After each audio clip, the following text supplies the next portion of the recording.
You may or may not have seen the demonstration before, but there's a pretty good chance you've seen the results of this demonstration. If you've ever been to an antique store, or maybe if somebody in your family collects like old antique furniture, or ladies' vanity sets, or anything with an old antique mirror in it.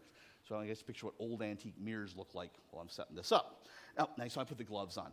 Now, nothing I'm working with, at least right here, is especially toxic or dangerous or anything. That's not why I put the gloves on. I'll explain why I put the gloves on in just a second. Now, I'm going to mix 3 solutions in my flask here. Now, the first solution I'm going to add is just a sugar solution. And so you add it, nothing happens.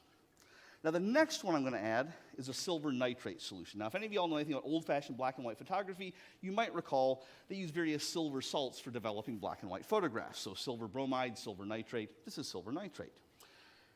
If I get any of this on my skin, nothing will happen. Until I walk outside.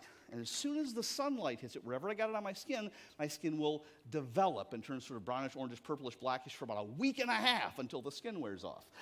My wife likes it if I wear the gloves. And when we add that, nothing happens. Now, the last thing I'm going to add is a base catalyst. Now, catalyst is what chemists call a reagent that doesn't get used up in a reaction, but it makes the reaction go faster. So once I add this, I've got to kind of be ready to start shaking the flask. So it's a little bit of a cool room in here today, which is pleasant, but it might actually slow the reaction down a bit, so we'll have to see how it goes. But I got paper towel, got stopper, got catalyst. Yeah, it's going a little bit slower. So the rule of thumb is that the rate of the reaction doubles for about every 10 degrees you heat the reaction up. So if it's 10 degrees colder in here, the reaction's going to go about half as fast. Anyway, so back to my original question. Old-fashioned antique mirrors. Do old antique mirrors look the same as brand new mirrors? No. What starts happening to mirrors as they get older? They kind of get cloudy or foggy or smoky.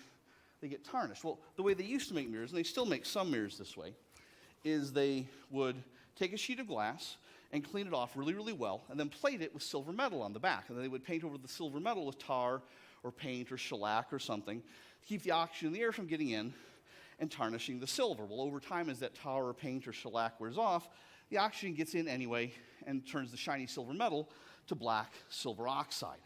Now, you may also have seen this before around Christmas time if you've seen the really nice, expensive German or Spanish Christmas tree ornaments. Basically, what we're doing is making a giant Christmas tree bulb, and it is going a little bit slower. I would tap dance if I could, but we kind of have to wait for it a little bit. It's getting there.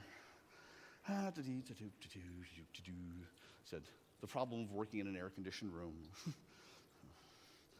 Getting there, almost.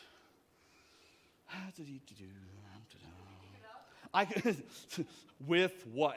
Sorry, the peanut gallery, great. No, I could, but then that would cause other problems, so. I hate that. The worst thing about this whole demonstration is I have to sit here looking at my own hideous face. Can you guys see my face in the mirror?